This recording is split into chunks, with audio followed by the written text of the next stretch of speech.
Mga Lodi, don't skip ads po tayo. Maraming salamat sa patuloy ninyong pagsuporta. Paki-like and share naman dyan mga Lodi. At sa mga gustong mag-donate sa ating GCash or regular na load, mag-comment lang po tayo. Para patuloy tayong makapag-upload ng mga bagong kabanata. Marami pong salamat. Subaybayan natin ang kwento ng isang kabataang nangarap para sa kanyang mga mahal sa buhay. Mula sa pinakamahina tungo sa pinakamalakas. Alamin natin ang kwento ng kanyang buhay. Kabanata 2921 hanggang Kabanata 2930. Kabanata 2921. Ang mga bagay tulad ng bakterya ay na-decompose ng mga lilang liwanag na sangkap, kaya walang naiwan na kahit anong dumi. Nang isuot ni Hansen ang damit, sinubukan niyang gamitin ang kapangyarihan upang buhayin ang kapangyarihan nito. Ang iniisip niya, kung hindi ito God Personality Armament, dapat kahit papaano ay isang kayamanan. Gaano man kadaming subok ang ginawa ni Hansen upang buhayin ito, ang asul at itim na balabal ay hindi gumalaw. Para lang itong karaniwang tela na walang enerhiya. Hindi ito pwedeng hindi maging kayamanan. Hindi ito na-decompose sa lilang ilog ng liwanag, kaya tiyak na na-defy ito. Bakit wala itong reaksyon? Nagtataka si Hansen, ngunit wala siyang magawa kung hindi ito kumikilos. Sinubukan pa niyang punitin ang tela, pero sobrang tibay nito. Kahit ang lakas ni Hansen, hindi niya ito mapunit. Nag-isip si Hansen, hayaan na. Isusuot ko na lang ito bilang baluti. Sa balabal na ito, ang mga puwersa ng hangin, apoy, kulog, at kidlat ay hindi makakalapit sa akin. Tumingin si Hansen sa paligid. Nakita niya ang tatlong itim na batong bundok sa malayo, sa kabilang panig ng yelo. Ang tatlong bundok na iyon ay kakaiba, naiiba sa mga bundok na yelo at nyebe. Ang bundok yelo ay parang talam, ang bundok nyebe ay parang bulkan na hugis singsing. Ang itim na batong bundok naman ay parang mga talulot ng lotes. Ang tatlong bundok ay magkasama na parang karakter na Chino para sa salitang pin. Ito na siguro ang lugar. Binuhat ni Hansen si Bauer. Tumapak siya sa nyebe at naglakad papunta sa tatlong batong bundok. Ayon sa malaking gintong isda, pagdating nila rito kailangan nilang maglakad sa nyebe. Hindi sila pwedeng lumipad o mag-teleport. Kung gagawin nila iyon, hindi nila makukuha ang kayamanan at malamang naatakihin sila ng mga nakakatakot na Xenogeneic. Ang malaking gintong isda ay isang mataas na uri ng Xenogeneic. Kung natatakot ito sa mga Xenogeneic dito, ibig sabihin napakalakas ng mga iyon. Ayaw itong sagalan ni Hansen.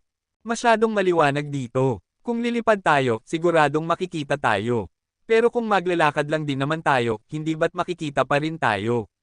Nagdududa si Hansen.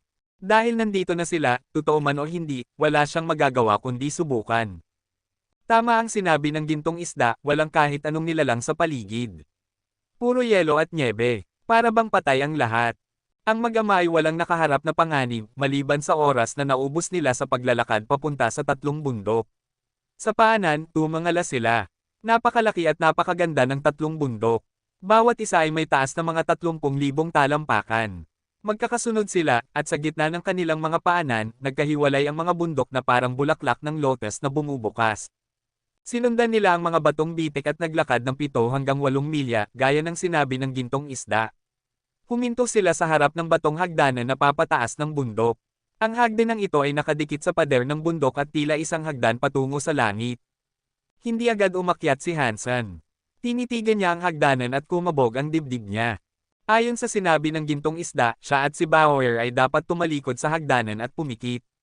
Aakyat sila gamit ang kamay bilang gabay, hindi pwedeng gumamit ng kahit anong kapangyarihan, kahit area powers. Binalaan pa sila na habang umaakyat, kahit ano pa ang marinig nilang tunog sa likod, hindi sila pwedeng lumingon o damilat. Kailangan nilang magpatuloy hanggang sa maramdaman nila ang mga ukit sa bato. Doon lang sila pwedeng magpatuloy hanggang sa matagpuan nila ang kayamanan. Pagkatapos makuha ang kayamanan, hindi pa rin sila pwedeng damilat. Kailangan nilang bumaba ng nakapikit. Kapag nakababa sila, saka lang iyon ituturing na tagumpay. Sa katalinuhan ng gintong isdang iyon, hindi ko maisip na kaya nitong gumawa ng ganitong kasalimuot na plano para linlanggan tayo. Nag-isip si Hansen. Binuhat niya si Bauer, niyakap ito at ngumiti. Narinig mo rin ang sinabi ng gintong isda. Kapag nasa bundok tayo, hindi tayo pwedeng damilat. Pero kung hindi mo na matiis, sabihin mo agad sa akin. Nakapikit na si Bauer at sabik na nagsabi, Tatay, handa na ako. Aakyat na tayo. Pumikit si Hansen. Isang kamay ang gamit niyang gabay sa pader habang umaakyat siya ng patalikod. Hindi niya magamit ang Dangshan Aura o mata niya. Kailangan niyang umasa sa pandinig. Maliban sa ihip ng hangin, wala siyang narinig na kakaiba. Madali ang pag-akyat. Sa lakas ng katawan ni Hansen, kaya niyang umakyat ng nakapikit na parang normal lang. Pero natatakot siyang baka may patibong sa daan, kaya mabagal siya at nakikinig ng mabuti. Tahimik ang paligid. Maya-maya, naramdaman ni Hansen na nag-iba ang tekstura ng pader. Ang dating makinis na bato ay nagkaroon ng mga uka. Dinaman ni Hansen gamit ang daliri ang malalim at mababaw, tuwid at kurbadang linya. Hindi niya malaman kung anong ukit iyon. Kung ginamit niya ang Dangshan Aura, kahit hindi siya damilat, alam na niya agad ang itsura. Pero ngayon, kailangan niyang manghula. Habang patuloy siyang umaakyat at humahaplos sa bato, biglang may narinig siyang kakaiba sa likod. Parang his ng ahas, mahina pero nakakakilabot, nagpapagilid ng balahibo.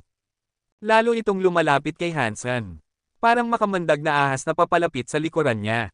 Ano ba ito? Hindi na kinaya ni Hansen. Kung pipili siya sa pagitan ng tiwala sa gintong isda at sa sarili, mas pipiliin niyang magtiwala sa sarili.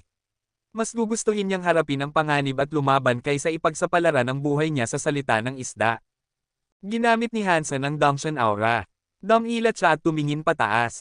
Nanlaki ang mata niya. Walang makamandag na ahas sa likod. Ang daan ay gaya pa rin ng dati, paakyat ng bundok.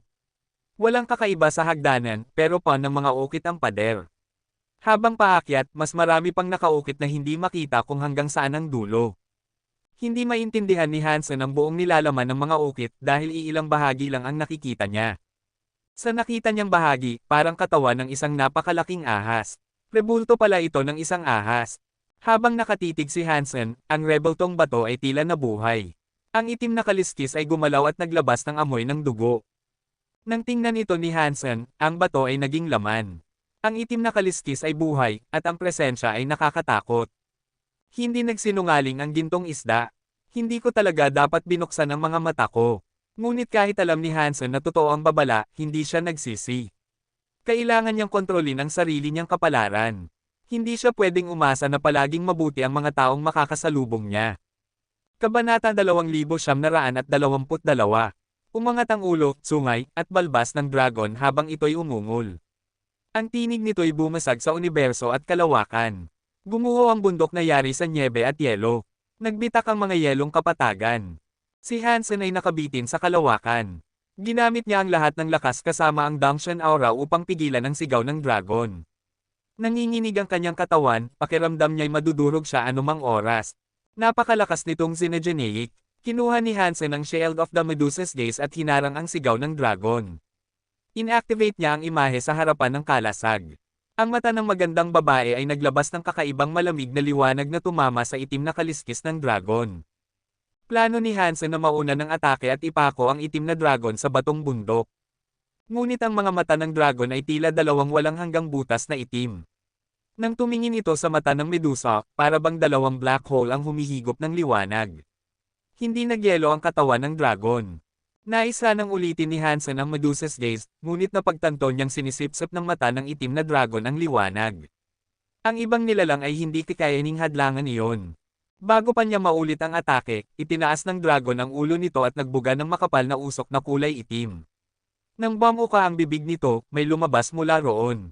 Akala ni Hansen ay isang Dragon Ball ang ilalabas nito, ngunit hindi. Isa iyong batong parol. Itim na batong parol iyon na mistulang yari ng lahing Genohol. Pero wala itong marka ng lahi. Sa loob nito ay nagliliyab ang apoy na kulay puting banal. Ang puting apoy ay kumikislap ng maliwanag, nagbibigay ng hiwaga at bigat sa matandang batong parol. Mabilis na nakareact si Hansen. Naalala niya ang sinabi ng gintong isda tungkol sa kayamanang may kinalaman sa bato at apoy. Ngayon, malinaw na ang tinutukoy ay ang batong parol na ito. Kung ito nga ang kayamanang sinabi ng gintong isda, paano ko ito makukuha mula mismo sa bibig ng dragon? Hindi maintindihan ni Hansen, ngunit wala na siyang oras para mag-isip. Kailangan niyang patayin ang Xenogeneic para makuha ang kayamanan, pati na rin ang gene nito. Lumipad palabas ang batong parol mula sa bibig ng dragon. Hiniblot ito ng dragon gamit ang kuko at inilagay sa harap ng bibig. Hinaypan nito ng apoy. Naging puti ang apoy mula sa itim na presensya ng dragon. Tulad ng rumaragas ang alon, sinalubong nito si Hansen. Pinalibutan ng presensya ng dragon ang buong lugar. Maliban na lang kung manggahas si Hansen na mag-teleport sa hindi kilalang espasyo, wala siyang matatakasan. Tinipon ni Hansen ang lahat ng kanyang lakas. Inilagay niya si Bauer sa likod ng Shield of the Medusa's Gaze at hinarang ang apoy at presensya ng dragon. Pang! Narinig ni Hansen ang matinding lakas na tumama sa kanyang kalasag. Halos mabali ang kanyang braso. Napaatras siya ng malayo, lumilipad sa kalawakan. Habang nagugulo ang kanyang pandaman ng presensya ng dragon, pilit niyang pinatatag ang katawan. Pakiramdam ni Hansen ay wasak ang buong katawan niya, ngunit hawak pa rin niya ang kalasag. Laking gulat niya nang makita ang banal na puting apoy na kumakain sa kalasag tulad ng apoy sa batong parol. Ang puting apoy ay walang init, hindi sinusunog ang kalasag, ngunit mabilis itong kumakalat. Upang hindi mahawa ang kanyang mga kamay, napilitan siyang bitiwan ang kalasag. Pagbitaw niya, napalibutan ng apoy ang Shield of the Medusa's Gaze. Ang dating kulay lilang metal na kalasag ay mistulang banal. Kiniblat ng dragon ang kalasag gamit ang mga kuko. Sa pagkakahawak nito, biglang dumilat ang mata ng babaeng nasa kalasag at naglabas ng kakaibang liwanag. Imposible! Nagulat si Hansen. Ang kalasag ay hindi dapat kayang gamitin ng iba. Tanging may Gana power lang ang makakagamit nito. Si Hansen mismo ay ginamit ang Dangshan Sutra upang gayahin ang kapangyarihan ng Gana. Kaya't paano nagawa ito ng dragon? Wala nang oras para mag-isip. Ang liwanag ng Medusa's Gaze ay tumama kay Hansen. Sa isang kisap mata, nag-teleport siya upang makaiwas. Alam na alam ni Hansen ang Medusa's Gaze. Kahit paulit-ulit itong gamitin ng dragon na parang bala, wala ni isa mang tumama sa kanya. Ang bilis ng kanyang teleportation ay higit kaysa sa liwanag. Nang paulit-ulit na pumalya ang dragon, nawalan ito ng pasensya. Bumuga ito ng itim na presensya, tulad ng ulap na bumabalot sa buong langit at lupa, pinipigilan ang paggalaw ni Hansen. Ngunit nakitang may kumikislap na alon sa katawan ni Hansen. Ang presensya ng dragon ay hindi makalapit sa kanya. Ang kanyang Time Ghost Beast Soul ang nagpaliban ng oras sa paligid, kaya't hindi siya maabot ng presensya ng dragon. Kabanata 2923. Maliban na lang kung kayang wasakin agad ng itim na kaliskis na dragon ang lugar ng oras, at sapat ang bilis nito para hindi maapektuhan ng pagkaantala ng oras at makalusot, baliwala kung gaano pa ito kabrutal umatake. Hindi nito kayang saktan si Hansen. Ang Time Ghost ay isa sa pinakamataas na uri ng tunay na Diyos na Xenogeneic sa universo. Ang kapangyarihan ng Beast Soul nito ay parang kayaman ng tunay na Diyos. Kahit gaano kalakas ang itim na kaliskis na totoong dragon, hindi ito sapat ang bilis para masira ang lugar ng Time Ghost. Naglakas loob si Hansen na mag-explore sa malalawak na tigang na sistema dahil isa sa mga alas niya ang lugar ng oras. Noong nakatagpo siya ng malaking gintong isda, hindi niya ginamit ang kanyang mga sikreto, hindi pa niya ipinagamit ang lugar ng oras. Ngayong kinuha na ng itim na kaliskis na dragon ang Shield of the Medusa's Gaze, hindi na itatago pa ni Hansen ang tunay niyang lakas. Walang alinlangan siyang gagamit ng mga Beast Soul ng Time Ghost. Lumakad si Hansen sa kalawakan, papalapit sa itim na kaliskis na dragon. Bumulwak ang presensya ng dragon mula sa bibig nito, habang ang Shield of the Medusa's Gaze ay naglabas ng liwanag mula sa titig. Pagpasok ng presensya at liwanag sa lugar ng oras, bigla itong bumagal ng husto. Kahit ang liwanag ng titig na normal na kabilas ng liwanag, umabot ng isang buong taong liwanag para makapaglakbay ng ilang talampakan. Nawala ito bago pa maabot si Hansen. Nabigla ang itim na kaliskis na dragon na halos walang epekto ang presensya nito. Ngunit saglit lang iyon. Agad nitong ginamit ang kabilang kuko para hawakan ang batong parol sa harap ng sarili, at saka ito hinaipan. Dumaan ang presensya ng dragon sa parol at binalot ng puting apoy. Lumutang ito patungo kay Hansen. Nakaramdam ng ginaw si Hansen, ngunit hindi niya minamaliit ang kalaban. Alam niyang hindi pangkaraniwan ang kapangyarihan ng batong parol. Nagawa pa ring gamitin ng itim na kaliskis na dragon ang Shield of the Medusa's Gaze at ang titig nito dahil sa lakas na ibinigay ng parol. Ngayon, may kasamang apoy ang presensya ng dragon. Dumiretso ito kay Hansen. Pagpasok nito sa lugar ng oras, hindi ito naapektuhan ng pagkaantala. Mabilis pa rin itong papalapit kay Hansen. Ang batong parol na ito ay tunay na masama. Nag-aapoy ang mga mata ni Hansen. Tinitigan niya ang parol at presensya ng dragon na nababalot ng puting apoy. Hindi siya natakot. Handa na sanang gumalaw si Hansen, ngunit biglang tumalon si Bauer mula sa kanyang likod.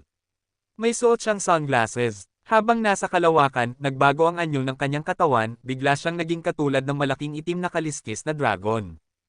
Binuksan ni Bauer ang malaking bibig at nagbuga ng malakas na presensya ng itim na dragon.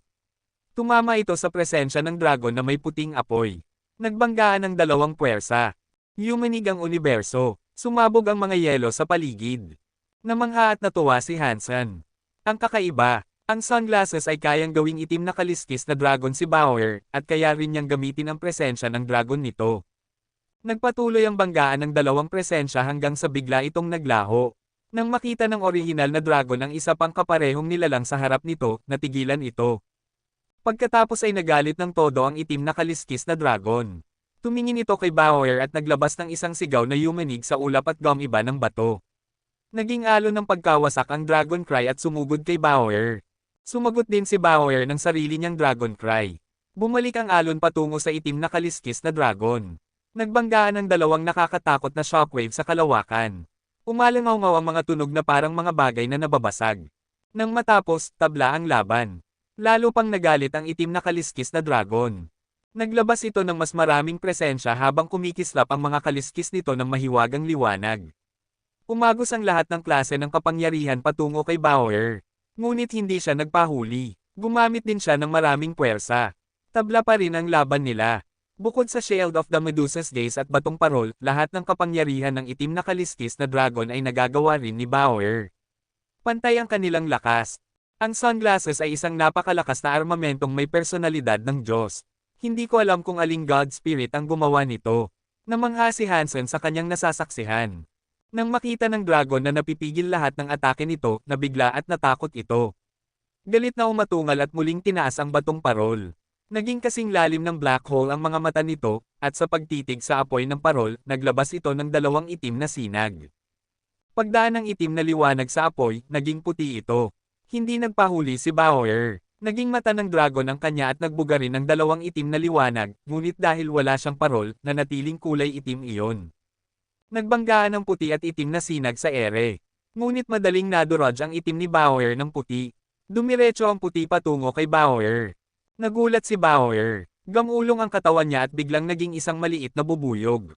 Lumampas ang puting liwanag at tumama sa yelo at nyebe. Naglaho ang buong yelo at nyebe na tinamaan, para bang naging wala na ito. Lumipad pabalik kay Hansen si Bauer.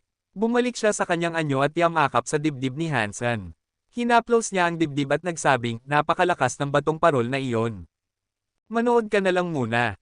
Tingnan mo kung paano tatapusin ni Daddy ito. Sabi ni Hansen habang inilagay si Bauer sa kanyang likuran. Muling humarap siya sa itim na kaliskis na dragon. Sa isang simpleng teleport, lumitaw si Hansen sa harap mismo ng dragon. Nagbuga ito ng presensya. Minadali nito kaya hindi na nakapaghanda ng ilaw. Hindi niya ginamit ang lugar ng oras. Sa halip, lahat ng lakas niya ay ipinasok sa Jadescan. Ang dalawang kamao niya ay parang dambuhalang alon na sinalubong ang presensya. Nang magtagpo, natigil sandali ang presensya. Ngunit masyado itong malakas. Nagawang pigilan ng yelo ang manipis na layer lamang. Patuloy pa ring damaloy ang presensya, nabasag ang yelo, at tumama kay Hansen. Boom! Tinangay si Hansen ng presensya, parang langgam sa gitna ng tsunami. Hindi sapat ang Jadescan laban dito. Blurg! Nang hamina na ang presensya, lumipad palayo ang katawan ni Hansen. Umubos siya ng dugo, ngunit hindi malubha ang pinsala. Ang mga damit niya ay hindi man lang nagalaw. Nasugatan ang loob ng katawan niya, ngunit bahagya lamang. Bakit hindi ako grabe ang tama? Akala ni Hansen ay malubha siyang masasaktan, pero maliit lang ang pinsala. Napatingin siya sa suot dahil iyon sa asul at itim na robe. Nakita ito ng itim na kaliskis na dragon at natuwa. Muling umatungal at nagbuga ng presensya, ngunit hindi muna ginamit ang batong parol. Kumakabog ang dibdib ni Hansen. Inilabas niya ang asul at itim na robe at inihagis kay Bauer. Pagkatapos, sumugod siya at sumigaw, hawakan mo ang damit ko. Panoorin mo kung paano papatayin ni Daddy ang itim na dragon. Kabanata 2924. Patuloy na yumanig ang katawan ni Hansen sa kalawakan. Sunod-sunod na dumadampi sa kanya ang presensya ng dragon, liwanag ng mata ng dragon, mga kaliskis, at iba't ibang puwersa ng dragon. Kahit pilit na pinipigilan ni Hansen, dahil sa napakalaking agwat ng lakas, mas lalong dami ang kanyang sugat sa bawat segundo. Dumadaloy mula sa kanyang mga sugat ang dugong parang kristal. Diyos lang ang nakakaalam kung ilang buto na ang nabali sa kanyang katawan. Dahil dito, naging kahindek-hindek ang hitsura ng buong presensya ni Hansen. Tuwang-tuwa ang itim na kaliskis na dragon. Patuloy itong bumubuga ng hininga ng dragon. Ang lahat ng kaliskis nito ay humihiwa sa katawan ni Hansen. Talagang nag-e-enjoy ang halimaw sa pagpatay at hindi ito nagmamadaling gamitin ang batong parol para tapusin si Hansen. Pang! Tinamaan ng liwanag ng mata ng dragon ang balikat ni Hansen. Tuluyang naglaho ang kanyang kaliwang balikat na parang kinagat ng di nakikitang halimaw. Nagningning ng kristal na dugo ang sugat. Matinding sakit ang nadama ni Hansen. Napakunot ang kanyang noo ngunit hindi nagbago ang ekspresyon niya. Malamig siyang tumitig sa itim na dragon at nagsabing, "Nag-e-enjoy ka ba?" Ngayon, butas-butas na ang katawan ni Hansen. Hindi na mabilang kung ilang beses siyang tinamaan ng itim na dragon. Kung isa lang siyang karaniwang tunay na Diyos na sinegenic, matagal na sana siyang patay. Pero dahil 4 na beses nang napalakas ang katawan ni Hansen, nakaligtas siya hanggang ngayon. At sadyang sinadya niya iyon. Kung gugustuhin, maiiwasan niya ang kalahati ng kanyang mga sugat. Pero hindi siya umiwas. Hinayaan niyang tamaan siya. Tanging ang mga ataking siguradong ikamamatay niya ang iniiwasan niya. Roar! Hindi alintana ng itim na dragon ang lahat ng iyon. Naglabas pa ito ng panibagong sigaw ng dragon, handang muli siyang saktan. Ngayon, hindi na hinayaang tamaan ang katawan niya ni Hansen. Mula sa kanyang baywang, hinugot niya ang isang manipis na kutsilyo na hugis buwan. Ito ay ang Coskarma knife na naglalabas ng liwanag ng Buddha. Pagkabunot ng kutsilyo, nabalot ng liwanag ng Buddha ang katawan ni Hansen. Halos agad na naglaho ang lahat ng sugat niya. Bumalik ang kanyang katawan sa perpektong kalagayan. Pinakawalan ng Coskarma knife ang liwanag ng Buddha laban sa kaaway. Parang araw itong kumalat sa universo ng nakakasilaw na liwanag. Walang sinabi si Hansen. Mabilis niyang hinati ng kutsilyo ang sigaw ng dragon. Ang nakakatakot na liwanag ng talon ay parang talon na naghahati sa langit. Nabiyak nito ang shockwave ng dragon cry at dumiretso sa itim na dragon. Ginamit ni Hansen ang Coskarma knife dahil kaya nitong sipsipin ang lahat ng pinsala na natamo niya kanina. Ang naipong kapangyarihan ay halos katumbas ng lahat ng ataking tinanggap niya. Sa lakas ni Hansen at kasanayan sa kutsilyo, kahit ang isang pinakamataas na uri ng tunay na Diyos na sinegenic tulad ng itim na kaliskis na dragon ay nagulat. Hindi nito kayang tanggapin ang ganoong atake. Pinilipit nito ang katawan, pilit na tumatakas sa kalawakan. Ngunit huli na, maliit na inakala ng dragon ang lakas ng Coskarma knife. Naroon na ang sanhi, at darating ang bunga. Kinailangan nitong gamitin ang sariling puwersa para salubungin iyon. Hindi ito makakatakas sa liwanag ng kutsilyo. Nakita ng dragon ang liwanag ng kutsilyo na dumiretso rito, punitin ang kalawakan. Ano mang gawin nito, hindi niya maitatakda ang distansya. Ibinaba nito ang ulo at gustong hipa ng batong parol. Nais nitong gamitin ang apoy ng parol upang pigilan ang atake. Ngunit nang lumabas ang hininga ng dragon, parang malayo ito. Hindi niya maipan ang apoy ng parol sa kanyang harapan. Hindi naapektuhan ng lugar ng oras ni Hansen ang batong parol, pero naapektuhan nito ang itim na dragon. Ginamit niya ang lugar ng oras upang pigilan ang paglabas ng presensya ng dragon, binili ang oras. Hindi naabot ng presensya ng dragon ang apoy ng parol kahit napakalapit na nito. Nang maunawaan ng dragon ang nangyayari, huli na. Bumagsak na ang liwanag ng kutsilyo. Tinamaan nito ang noo ng itim na dragon. Wala nang atrasan ang dragon. Ipinukos nito ang lahat ng lakas at ginamit ang ulo upang tanggapin ang tama. Katsa! Sumirit ang dugong dragon na parang bukal. Nahiwa ng kutsilyo ni Hansen ang ulo ng dragon sa gitna. Tumagos pa ang liwanag ng kutsilyo at nilaslas ang kalahati ng katawan nito, parang kawayan na pinupunit. Wala nang oras si Hansen para alamin kung patay na ang dragon o hindi. Kumislap ang katawan niya at nag-teleport sa harap ng dragon. Dinampot niya ang batong parol. Kung hindi dahil sa batong parol, kahit elite na tunay na Diyos pa ito, hindi sana ganito kahirap para kay Hansen na patayin ang halimaw. Hinawakan ni Hansen ang batong parol at muling nag-teleport, ngayon sa kabilang kuko ng dragon. Nais niyang kunin ang Shield of the Medusa's Gaze. Ngunit bago niya mahawakan ang kalasag, biglang kumilos ang mga kuko ng dragon. Ang katawan nitong nahati sa dalawa ay muling nagsanib. Agad na gumaling ang sugat, parang hindi ito nasaktan. Napakalakas na kapangyarihan ng paggaling ng katawan, papuri ni Hansen. Sadyang matindi ang kakayahang maghilom ng mga sinegenic na dragon. Ngunit ang itim na kaliskis na dragon ay pambihira, parang may immortal na katawan. Nang makita nitong nakuha ang batong parol, nagngit-ngit ito. Sumiklab ang may itim na ulap at umatake ng walang katapusang presensya laban kay Hansen. Mangmang na dragon. Paanong naglakas loob kang lapastanganan ang Diyos Ama? Kapag hindi ka tumigil, papatayin kita. Hawak ang batong parol, ginamit ni Hansen ang kapangyarihan ng Zuan Yellow Sutra. Itinutok niya ang daliri sa apoy at tinuhog ito. Nang dumaan ang kapangyarihan sa apoy, naging puti ito. Diretsyong tumama sa itim na kaliskis na dragon. Naramdaman ni Hansen na parang pampalakas ang batong parol. Pagkatapos dumaan dito ang Zuan Yellow Sutra, 10 ulit ang naging lakas nito. Buzz! Nawasak ng Zuan Yellow Sutra ang presensya ng dragon at tumama sa dragon mismo. Nakita ni Hansen na ang higanting itim na self-cogwheel ng dragon ay pinaikot pabaliktad. Nagbago ang mukha ng itim na kaliskis na dragon. Nagsimulang manginig at magbago ang katawan nito. Pilit nitong nilalabanan ang kapangyarihan ng Zuan Yellow, ngunit wala itong magawa. Mabilis na humina ang katawan at bumagsak ang lakas, mula tunay na Diyos hanggang butterfly class na lang. Natuwa si Hansen. Sa normal, imposibleng paikutin ang self-cogwheel ng dragon. Pero dahil sa batong parol, nagawa niyang ibaba ang dragon sa butterfly class. Bagamat saglit lang, nakakagulat pa rin. Napakagandang batong parol. Napakalakas nito. Mas higit pa ito kaysa sa isang god personality armament tulad ng Skyvine Radish. Galak na galak si Hansen. Ngayon, hindi na siya nag-aksaya ng oras. Hinugot niya muli ang kanyang kutsilyo at sinugod ang itim na kaliskis na dragon. Dati, habang tunay na Diyos ito, hindi niya kayang talunin. Pero ngayon na butterfly class na lang, kayang-kaya na ni Hansen. Sa tulong ng lugar ng oras, hindi nakatakas ang dragon.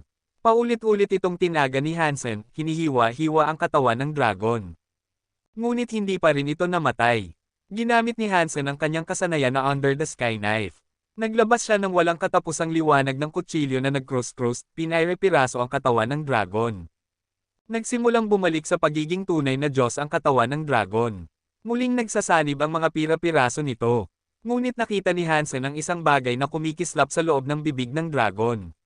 Mabilis niya itong tinaga at winasak. Blurg! Parang butas na lobo ang katawan ng dragon. Bigla itong nag-deflate. Damaloy ang dugo ng dragon at nabalot si Hansen. Kabanata 2925.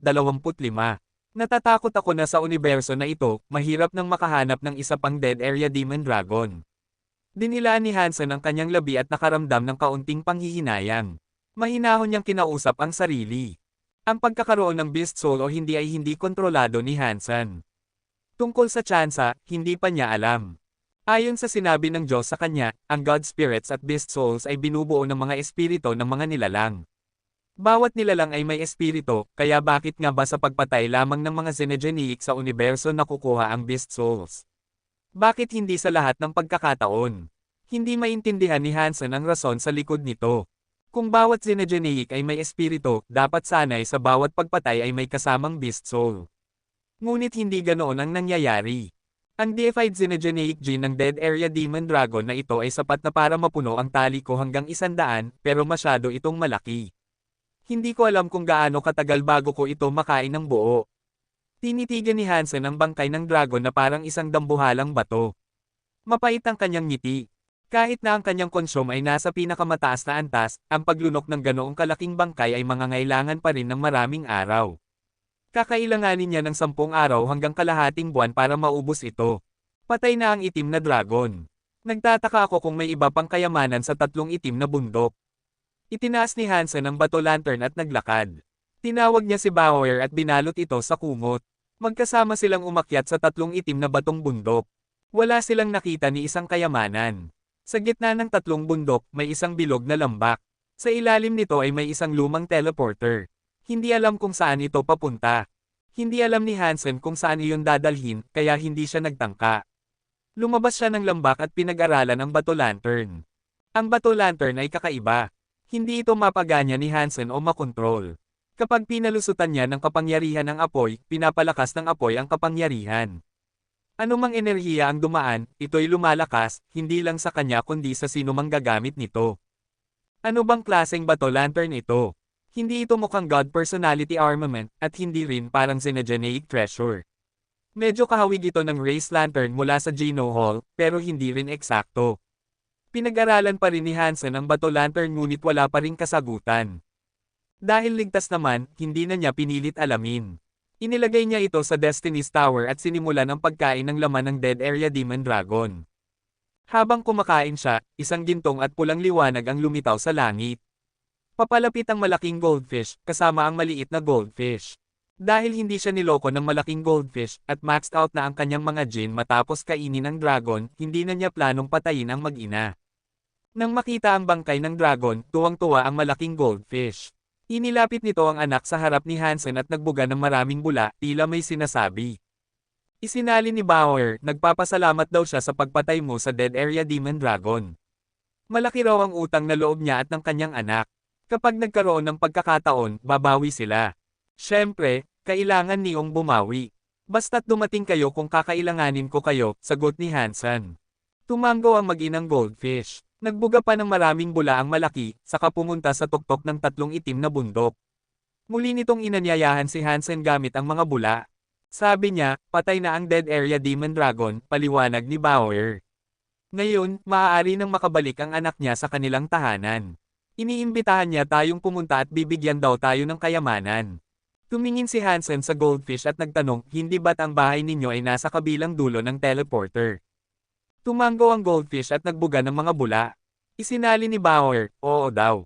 Noon pa man gusto na nilang bumalik pero nang sakupin ng Dead Area Demon Dragon ang teleporter, na-stuck sila rito. Dahil ikaw ang pumatay sa dragon, makakabalik na sila. Kaya iniimbitahan ka at may gantimpala pa. Sige, hindi naman ako tatutol, lalo na kung may kayamanan, sabi ni Hansen. Inilagay niya ang laman ng dragon sa Destiny's Tower at sumama sa mag-inang goldfish papunta sa teleporter. Alam na niya ngayon. Madalas sabihin ng tao na 7 segundo lang ang memorya ng isda. Totoo man o hindi, ang goldfish na ito ay deified xenogeneic. Pero tila limitado ang talino at alaala nito. Tinansya ni Hansen na hindi ito marunong magsinungaling. Kaya hindi siya nag-alala. Bitbit si Bauer, sumunod siya sa mag-ina hanggang teleporter. Naglabas ng pulang liwanag ang malaking goldfish at pinaganya ang teleporter. Nagniningning ang buong lugar. Nang bumalik ang paningin ni Hansen, wala na sila sa snowfield. Harap nila isang madilim na kawalan. Walang universo, walang lupa, walang bundok. Isang walang laman na espasyo. Sa gitna ng dilim, may nakatayong sirang batong pintuan. 2 poste na lang ang natira at basag ang bubong. Nakabitin ang kalahating karatula na may nakasulat na salitang, banal. Sa harap ng pintuan, may lampara na nagbibigay ng mahinang dilaw na ilaw. Ito ba ay guho ng sacred? Nagulat si Hansen. Walang ibang lahi ang tatangkilik ng salitang, banal, maliban sa sacred. Dinala ng goldfish ang anak sa harap ng sirang pintuan, ngunit naglabas ng malamig na liwanag ang pintuan. Tinamaan sa noo ang malaking goldfish. Damyugo ito ng malakas, parang tinusok ng matalim na palaso. Nabutas ang kanyang proteksyon. Paano kayo nakapasok sa sacred? Gusto niyo bang mamatay? Isang malamlam na tinig ang narinig mula sa gilid ng haligi. Lumabas ang isang tao na may katawan ng tao at mukhang aso. May hawak itong ngipin na pana, at 3 palaso na gawa sa ngipin ang nakasukbit sa likod. Itinaas nito ang kamay at bumalik ang palaso sa noo ng goldfish. Lalong damyugo ang sugat. Kabanata 2926. Malamig na umungol ang lalaking aso ang mukha. Umatras siya ng 2 hakbang at nagtago sa likod ng batong haligi. May 10,000 pulang liwanag na parang kaliskis ang bumagsak sa pintuan. Ang sira-sirang haligi sa tabi ng pintuan ay naglabas ng umiikot na espasyo. Nang tumama ang pulang liwanag dito, nawala ito, parang sinipsip ng pintuan. Napakahusay ng sacred. Basag na ang pintuan at 2 haligi na lang ang natira, pero kaya pa rin itong tanggapin ang atake ng isang tunay na nilalang na Diyos. Hindi nakapagtataka kung bakit sila ang pinakamapanganib na nilalang sa universo. Napabuntong hininga si Hansen. Nasa likod ng haligi ang lalaking aso ang mukha. Habang hinihigop ng pintuan ang lakas ng malaking goldfish, mabilis siyang nagpaputok ng 2 palaso pa. Mabilis niyang pinakawalan papunta sa mag-ina. Nagbuga ng maraming bula ang malaking goldfish para pigilan ang 2 palaso, ngunit tinusok pa rin ng mga palaso ang mga bula at dumiretso. Nagulat at nagalit ang malaking goldfish, pero huli na para harangin.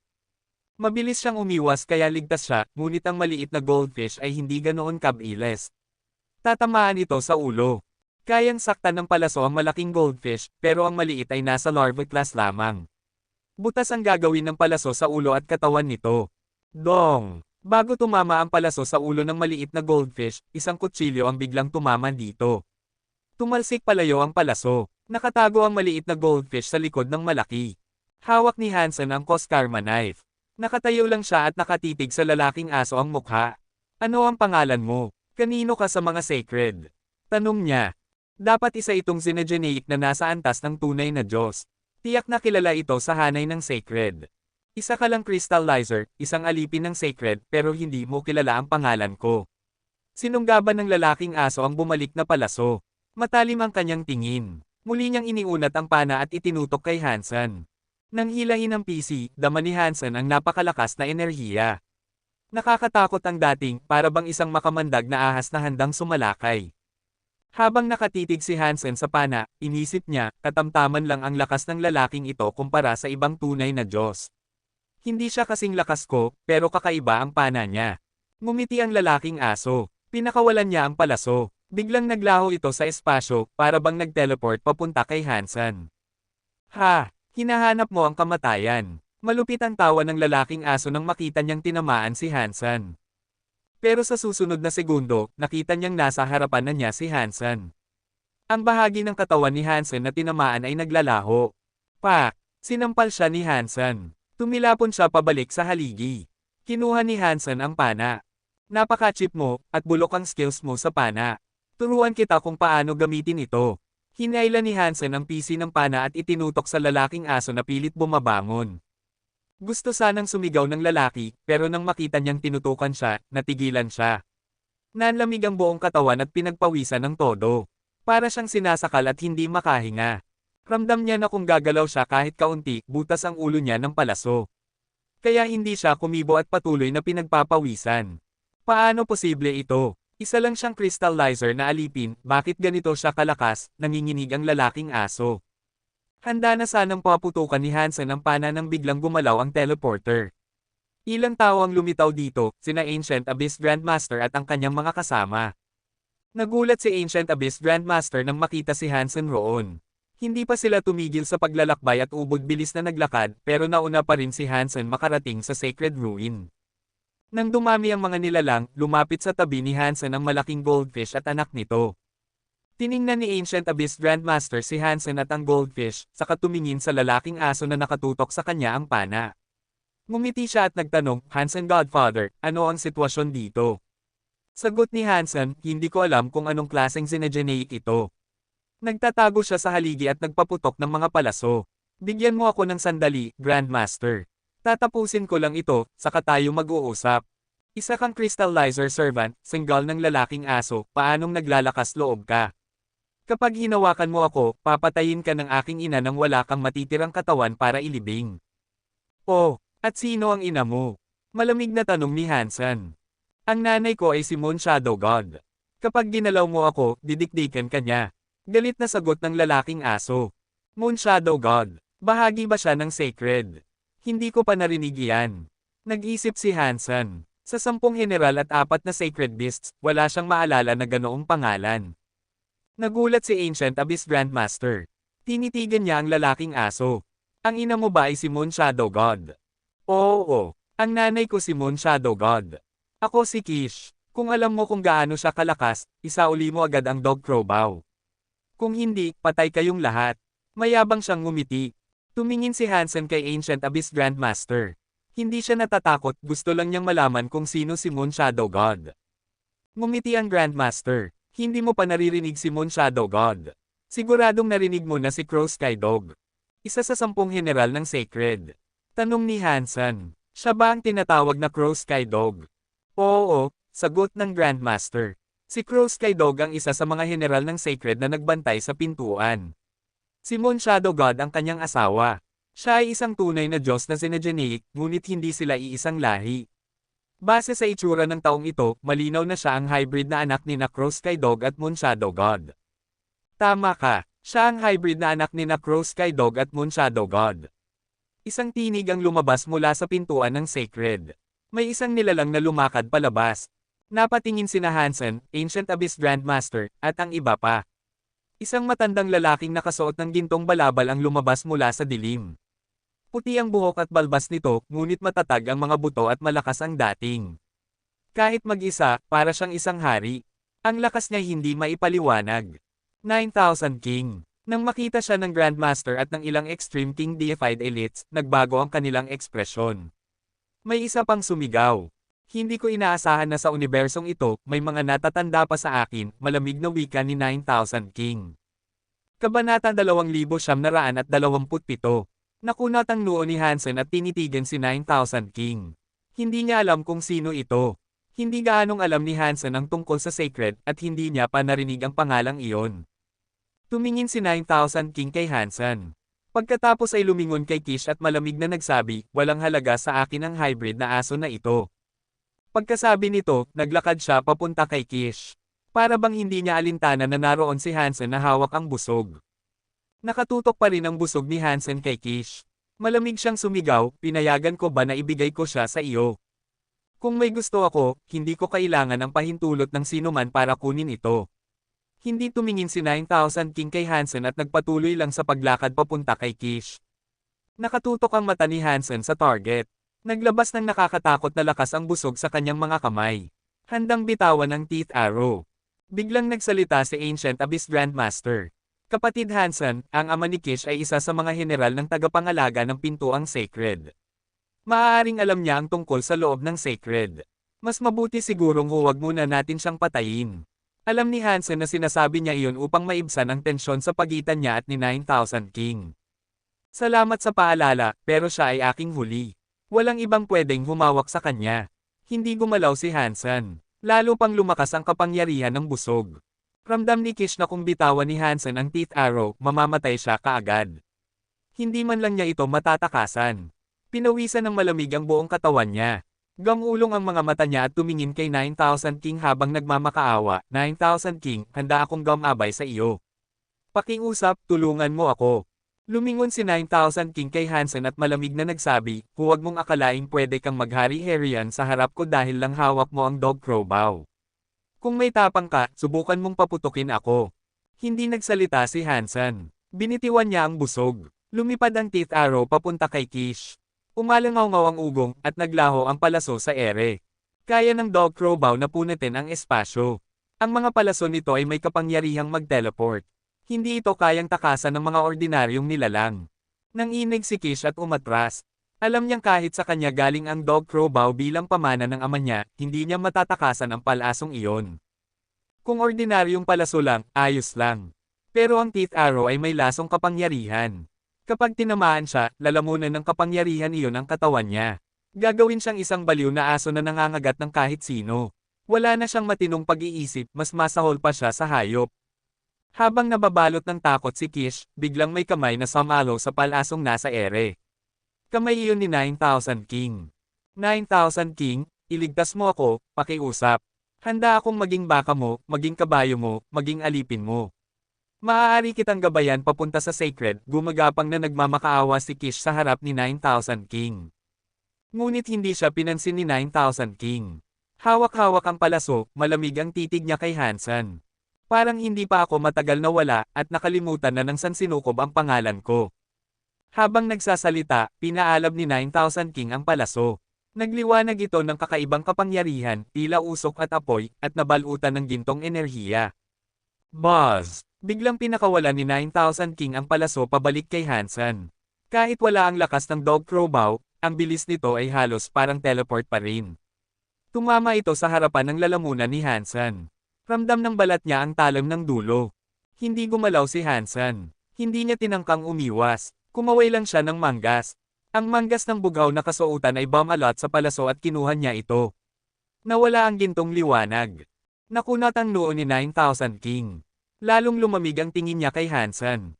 Upang ayusin ang sitwasyon, nagsalita si Ancient Abyss Grandmaster. Delikado ang Sacred. Bakit kailangan ninyong magpatayan dahil lang sa maliit na bagay? Kung magpapatuloy kayo, mas lalo ninyong bibigyan ng pagkakataon ang mga nilalang sa loob ng Sacred. Pagkatapos ay tumingin siya kay Kish. Isa pa, kahit anak siya ni Crow Skydog, nagbago na ang Sacred. Kahit ang mismong ama niya ang nandito, baka hindi rin niya tayo madala sa loob. Wala siyang silbi. Malamig na sumagot si 9,000 King. Hindi mahalaga kung may silbi siya o wala. Ang sino mang sumalungat sa akin ay dapat mamatay. Malamig na gumanti si Hansen. Tama ka, hindi mahalaga kung may silbi siya. Siya ay aking huli. Hindi ko siya ipapahawak kaninuman. Nagkatitigan ang dalawa. Umaapaw ang nakakatakot na presensya sa kanilang katawan. Wala ni isa ang gustong umurong. Biglang may aninong dumating malapit sa pintuan. Isang magandang babae na nakaitim ang dumating. Nakita ni Kish ang babaeng nakaitim at gumapang papunta sa kanya. Inay, iligtas mo ako. Moon Shadow God, huwag kang makialam, malamig na sabi ni 9,000 King. Inabot niya si Kish upang hilahin pabalik. May hindi nakikitang puwersang ham attack kay Kish pabalik kay 9,000 King. Nagbago ang ekspresyon ni Moon Shadow God. Ang katawan niya naging anino at sumulpot sa lilim ni 9,000 King. May hawak siyang itim na sandatang anino na tumusok sa kanya. Nagliwanag ng gintong liwanag si 9,000 King. Natunaw ang aninong patalim. Lumikha siya ng libo-libong liwanag ng espada laban kay Moon Shadow God dahilan upang umatras siya. Sa sandaling iyon, nahila si Kish sa mga kamay ni 9,000 King. Hinawakan siya sa leeg dahilan para umiyak at magsisigaw. Galit na galit ang mukha ni Moon Shadow God. 9,000 King, bitiwan mo ang anak ko. Pwede ko siyang bitiwan. Kung susunod ka sa akin, maaari ko siyang ituring na kalahati kong anak. Hindi ko siya sasaktan. Mapanganib ang ngiti ni 9,000 King habang tinatitigan si Moon Shadow God. Walang hiya ka. Nanginginig sa galit si Moon Shadow God. Ang katawan niya ay kumislap at naging talam ng gabi na sumaikop sa buong kalangitan, diretso kay 9,000 King. Hindi gumalaw si 9,000 King. Hawak-hawak pa rin si Kish at nagpakawala ng libong gintong liwanag.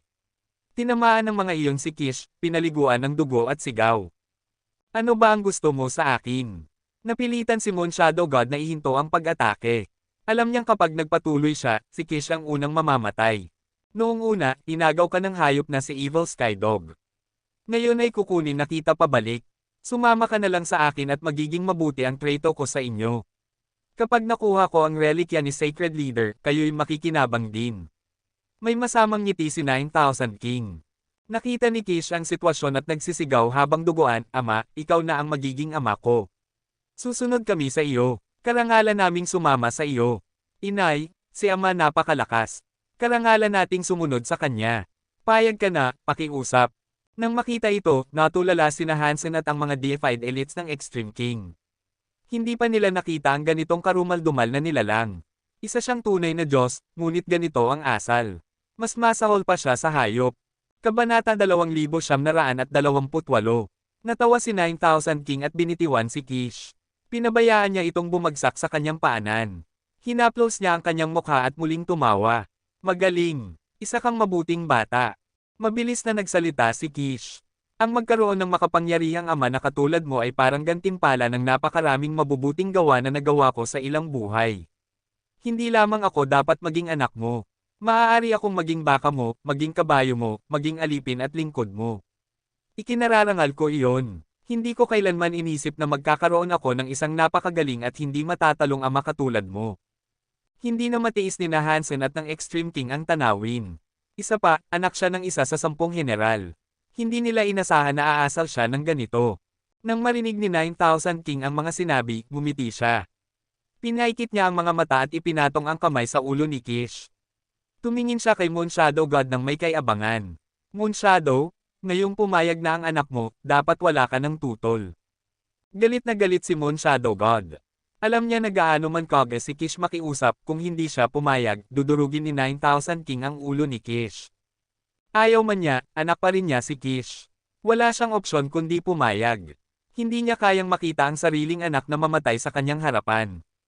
Habang abala sina 9,000 King, Moon Shadow God, at ang anak nito sa kanilang usapin, nilapitan ni Hansen si Ancient Abyss Grandmaster at nagtanong, sino ba ang 9,000 King na ito? Hindi ko pa narinig ang ganoong pangalan sa Sacred noon. Hindi agad sumagot si Ancient Abyss Grandmaster. Maya-maya, may tinig na umalangaw-ngaw sa tainga ni Hansen. Bagamat hindi kabilang si 9,000 King sa 10 general, isa siyang opisyal ng Sacred. Hindi siya kasing tanyag ng mga general, ngunit hindi siya pangkaraniwang tao. Nang bumagsak ang Sacred, inisip ng lahat na patay na siya. Hindi ko akalaing buhay pa. Habang pinakamahina ang Barren Power, dumating siya sa mga guho ng Sacred. Mukhang gusto niyang makuha ang bagay na iyon mula sa Sacred. Tumango si Hansen. Alam niya na maraming nakakatakot na nilalang ang pupunta roon, kaya hindi iyon basta nagkataon. Tahimik lang si Hansen. Hindi rin siya gaanong nakakaalam tungkol sa paksa. Sadyang nagkataon lang na nandoon siya.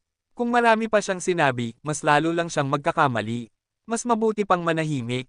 Moon Shadow, napag-isipan mo na ba? Kaunting oras na lang, kaya tigilan mo na ang pag-antala sa kapakanan ng anak mo. Masamang tumingin si 9,000 King habang tinatapik ang ulo ni Kish. Sumagot si Moon Shadow God, 9,000 King, pakawalan mo ang anak ko. Kung gagawin mo, hahayaan kitang gawin ang kahit ano. Gusto niya sanang patayin ito, pero inisip niya ang anak niya kay Evil Sky Dog. Siya na lamang ang tanging ugnayan nila, at ayaw niyang maputol iyon. Ha! Ha! Tumingin sa langit si 9,000 King at tumawa. Moon Shadow, huwag kang mag-alala. Bakit ko naman sasaktan ang anak natin? Napakabuting anak niya. Malugod ko siyang tatanggapin. Gagantimpalaan ko siya at hindi ko siya sasaktan. Labis ang tuwa ni Kish. Nagkautaw siya bilang pasasalamat. Salamat, Ama. Patuloy sa kay-abangan si 9,000 King. Tinapik niya ang ulo ni Kish at ngumiti. Magaling na anak, napakabuti mong anak, dapat kitang gantimpalaan. Nagkunwari si Kish at tumingin kay Hansen. Ang maging anak mo ang pinakamalaking gantimpala. Hindi ko na naisin ng iba pang gantimpala, pero ang aliping crystallizer na iyon ay nang ahas na hindi kaigalang. Nararapat lang siyang mamatay. Hindi ako sapat na malakas para labanan siya. Kung kaya ko lang, babalatan ko siya ng buhay para ipaghiganti ka. Tungkol naman sa Dog Crowbow, nais ko iyong kunin at ibigay sa iyo bilang tanda ng aking pasasalamat. Tiningnan ni Hansen si Ancient Abyss Grandmaster. Para sa kanila, ang taong iyon ay parang pinakamapanganib na hayop. Kahit ngayon, gusto pa rin siyang kagatin ni Kish. Magaling na anak, hindi naman mahirap iyon. Tumingin si 9,000 King kay Hansen at marahang nagsabi, narinig mo siya. Isauli mo ang Dog Crowbow sa anak ko. Sumigaw si Kish, Ama, tigilan mo na ang pakikipag-usap dyan. Patayin mo na lang siya. Tumingin si Hansen kay Kish. Muling itinaas ang Dog Crowbow at malamig na nagsabi, sinabi ko na, ang buhay ng aking biktima ay ako ang nagdedesisyon. Itinutok niya ang pana kay Kish. Nabigla si Kish, pero nang makita niyang nasa tabi lang niya si 9,000 King, nagkaroon siya ng tapang para muli siyang kutsain. Paanong nang ahas kang maging bastos sa harap ng aking ama? Nais mo talagang mamatay. Hindi siya pinansin ni Hansen. Para sa kanya, parang baliw na aso si Kish, hanggal. May ikinatatakot si 9,000 King kung hindi ay matagal na siyang umatake. Hindi dapat kailanganin ang ganitong pang-uudyok. Maging si 9,000 King ay hindi rin makakilos. Isa siyang lobo na nagkukunwaring tigre. Buzz! Pakawalan ni Hansen ang palaso. Lumipad ang ngipin na palaso, tuwid kay Kish. Nagbago ang ekspresyon ni Kish, pero agad itong bumalik sa normal. Nakita niyang iniangat muli ni 9,000 King ang kamay. Inakala niyang sasaluhin nito ang palaso kagaya ng dati. Ngunit biglang tumagos ang palaso sa ulo ni Kish at lumabas sa kabilang panig. Nanlaki ang mga mata ni Kish. Hindi niya matanggap na mamamatay siya ng ganoon. Kapangyarihan ng oras, nagbago rin ang mukha ni 9,000 King. Hindi umabot ang kamay niya upang saluhin ang palaso. Nagulat si Moon Shadow God at puno ng sakit. Dali-dali niyang niyakap ang bangkay ni Kish. Ngumisi siya ng may galit, tumitig kay Hansen at sumigaw, papatayin kita. Pagkatapos noon, naging anino siya. Naghilom siya sa dilim at naglaho. Matamang nakatingin si 9,000 King kay Hansen. Namumula ang kanyang kapangyarihan. Pinipilit niyang supulen si Hansen na nakatayo lang doon. Para bang handa siyang patayin si Hansen anumang sandali pero hindi siya kumilos. Nag-usisa si Ancient Abyss Grandmaster. Kung maglalaban kayo rito bago pumasok sa Sacred, hindi ba't ibang tao ang makikinabang? Ipapaubaya ko muna ang buhay mo. Malamig na ungol ni 9,000 King. Tumalikod siya at dumaan sa pintuan. Naghilom sa dilim at nawala. Lumingon si Ancient Abyss Grandmaster kay Hansen at nagsabi, kapatid na Han, hindi mo sana pinatay si Kish. Dalawang nakakatakot na nilalang ang na-offend natin ngayon. Masahol pa sa hayop ang baliw na asong iyon. Kung makagat siya kahit sino, mas mabuti pang patayin na lang. Hindi alintana ni Hansen. Plano niyang pumunta sa Sacred para iligtas si Little Flower. Kahit andoon pa ang 10 general ng Sacred o ang 4 na banal na halimaw, hindi siya titigil. Isa pa, si Kish ay parang basurang aso lang na puro yapak. Wala na, hayaan na. Tere na sa Sacred. Baka maunahan pa nila tayo. Tumigil sandali si Ancient Abyss Grandmaster. Ngumiti siya kay Hansen. Kung wala kang tutol, sumama ka sa akin. Para may backup tayo.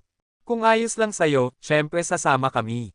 Tinawag ni Hansen si Bauer na nakasakay sa malaking goldfish. Sinundan nila si Ancient Abyss Grandmaster sa pintuan. Tungkol naman sa bangkay ni Kish, hindi na ito nilingan ni Hansen. Ang narinig lang niya ay isang killing announcement. Walang beast soul, walang xenogenate gene. Isa lang palang walang kwentang basura si Kish. Kabanata 2929. Pagkalampas ni Hansen sa haliging bato, napansin niyang sa likod ng bawat haligi ay may mahabang maliwanag na parol. Parang mga ilaw sa kalye na umaabot hanggang sa kailaliman ng dilim. Maliban sa mapurol na liwanag ng mahahabang parol, lahat ng paligid ay balot ng kadiliman. Kahit paggamit ang pakiramdam ng Dangshan Sutra, hindi ito makapasok sa dilim. Nakakita si Hansen ng maraming sirang universal na mga gear sa gilid ng dilim. Nabigla ang lahat sa tanawing iyon. Anong klaseng labanan ang nangyari rito? Kahit ang pinakapundasyon ng universo, ang mga universal na gear, ay durog. Nakaramdam si Hansen ng kilabot. Hindi siya naglakas loob maging padalos-dalos. Ang dilim ay parang tahimik na dambuhalang hayop. Nakasalampak ito na parabang nakangangang bibig na puno ng dugo. Kapag may sino mang pumasok doon, tiyak na lalamunin sila. Iyon ang damdaming sabay-sabay nilang naramdaman. Maging ang mga deified na mandirigma ng Extreme King ay seryosong nakaramdam ng kaba habang nakatitig sa dilim. Kapatid Hansen, napakadelikado ng dilim na iyan, sabi ni Ancient Abyss Grandmaster. Kahit isang tunay na Diyos ang mahulog doon, hindi siya makakaligtas. Kaya kailangan nating sumunod sa mga mahahabang maliwanag na parol. Hindi tayo pwedeng lumampas sa liwanag ng mga ito. Salamat sa babala, Grandmaster. Pagkasabi ni Hansen, tumingin siya sa malaking goldfish. Nasugatan ito ng dog teeth arrow kanina, at hindi pa gumagaling ang sugat. Patuloy itong dumudugo. Bagaman kaunti lang ang dugo, hindi maganda ang itsura ng goldfish. Medyo baluktot ang mukha nito, at tila namumula ang mga mata. Maayos pa ang life force nito, pero ramdam ni Hansen na hindi ligtas ang katawan nito. May lason ba ang palasong iyon? Ginamit ni Hansen ang Dangshan Aura upang suriin ang sugat ng goldfish. Natuklasan niya ang pulang substansya na kumikilos sa loob ng sugat, parang maliliit na insektong gumagapang na hindi makita ng mata. Sinubukan ni Hansen ang ilang healing Geno arts, pero hindi gumana sa mga pulang insekto. Masusing tiningnan ni Hansen at nakita niyang puno ng dugo ang mga mata ng goldfish, ngunit ang dugong iyon ay mga pulang insekto rin pala. Napansin ni Ancient Abyss Grandmaster ang sitwasyon at lumapit. Kung hindi ako nagkakamali, ang sugat ng alaga mo ay nagtataglay ng rabid power. Mabilis na nagtanong si Hansen, ano ang rabid power? Alam mo ba kung paano ito gagamutin, Grandmaster? Tiningnan ni Ancient Abyss ang ngipin na palaso sa kamay ni Hansen. Ang rabid power ay kapangyarihan ni Crow Sky Dog. Kapag tinamaan nito ang isang nilalang, mawawala ang kanilang katinoan. Mababalyo sila at aatakihin ang lahat ng kanilang makikita hanggang sa mapagod at mamatay. Sa nakikita ko, mukhang totoong ang rabid power ito. Malamang 80 hanggang 70% ang posibilidad na ang ngipin ng palaso ay mula kay Crow Sky Dog. Kaya mayroon itong rabid power. Pagkatapos ay nagpatuloy siya. Ang rabid power ay kakaiba. Ayon sa alamat, tanging ang ikaapat na banal na halimaw, ang Holy Kirin, ang kayang gamutin ito. Hindi ko alam kung may iba pang paraan. Nang marinig iyon, napakunot noo si Hansen. Minsan na siyang nakapunta sa hardin ng Holy Kirin, pero patay na ito at nakalibing na doon. Hindi na nito magagamot ang goldfish. Dagdag pa, hindi alam ni Hansen kung nasaan ang East Holy Garden mula sa kanilang kinalalagyan. Kahit gusto niyang pumunta, wala ring paraan. Muling ginamitan ni Hansen ng Healing Geno arts ang sugat ng goldfish. Natigil niya ang pagdurugo at unti-unting gumaling ang sugat, ngunit lalo namang dumami ang pulang insekto sa mga mata nito. Mas lalo itong nakakatakot. Ramdam ni Hansen na unti-unting nagiging negatibo ang emosyon ng goldfish. Napakunot siya ng noo. Alam niyang mali ang takbo ng sitwasyon. Sandali siyang nag-isip bago niya tinawag ang spell guns at pinaputukan ang katawan ng goldfish. Tumama ang mga bala sa kaliskis nito. Dahil sa kakulangan ng lakas, naipit ang mga bala sa kaliskis. Marahil dahil sa rabid power, hindi nakaramdam ng sakit ang goldfish at hindi rin ito lumaban. Nakabure si Hansen ng 100 bala mula ulo hanggang buntot. Paminsan-minsan, may pumapasok na bala sa laman ng goldfish. Ang mga balang ito ay nagtataglay ng forever solid power na nagpapatibay sa katawan ng goldfish. Kahit hindi nito kayang alisin ang rabid power, napigilan naman ang pagkalat nito sa katawan ng goldfish. Pinagmasdan ito ni Hansen. Hindi na nadagdagan ang mga pulang insekto sa mata ng goldfish, kaya nakahinga siya ng maluwag. Wala siyang mas mainam na solusyon. Kaya pansamantala, iyon na lang ang ginawa niya. Parang isang pasyente na may bahagyang sakit sa isip ang goldfish. Baluktot ang mukha nito habang nakadikit kay Hansen. Mabuti na lang at hindi pa ito tuluyang nawala sa sariling katinoan. Napakalakas ng rabid power na ito mula kay Crow Sky Dog. Isang palaso lang na gawa sa ngipin, kaya nitong gawing ganito ang isang true god Xenogeneic. Paano pa kaya kung buhay pa siya? Namangha si Hansen. Nakakatakot na bantay pinto si Crow Sky Dog. Hindi mo ari ni Hansen kung gaano katindi ang sacred noong araw. Maging sina Ancient Abyss Grandmaster at ang iba pa ay nagulat din. Hindi nila inakalang mapipigilan ni Hansen ang rabid power. Mapuro lang liwanag ng mahahabang parol. Kita lang nila ang mga ito na nakakabit sa mga haliging bato. Napakaluma na ng mga haligi, maraming bitik at sira, parang anumang oras ay babagsak at magiging guho. Sapat lang ang liwanag upang marating ang susunod na parol. Mga 30 talampakan lang ang sakop. Ang sahig ay kulay abong bato na wasak-wasak na rin. Halos walang makitang buo pang bato. Naisip ni Hansen na tiyak na may labanan na naganap doon noon. Bigla, napansin nilang may isang parol na nawawala. Nakita ni Hansen na sa unahan ay may mga parol pa rin, ngunit sa gitna ay may isa na hindi nakasindi. Lubos na madilim ang bahaging iyon at walang makikita. Walang parol sa bahaging ito, sabi ng isang deified na Extreme King. Mukhang mahirap tawirin ito.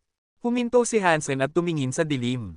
Hindi nasira ang mga universal gear doon, pero karamihan ng mga batas ng universo ay guguho na. Sa tingin nyo ba pwede nating kunin ang isang parol at dalhin na lang? Tanong ng isang deified na Extreme King habang nakatingin sa parol.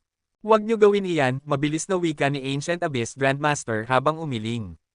Kahit kaya ng parol na ito na itaboy ang dilim, hindi mismo sa parol nang gagaling ang kapangyarihan.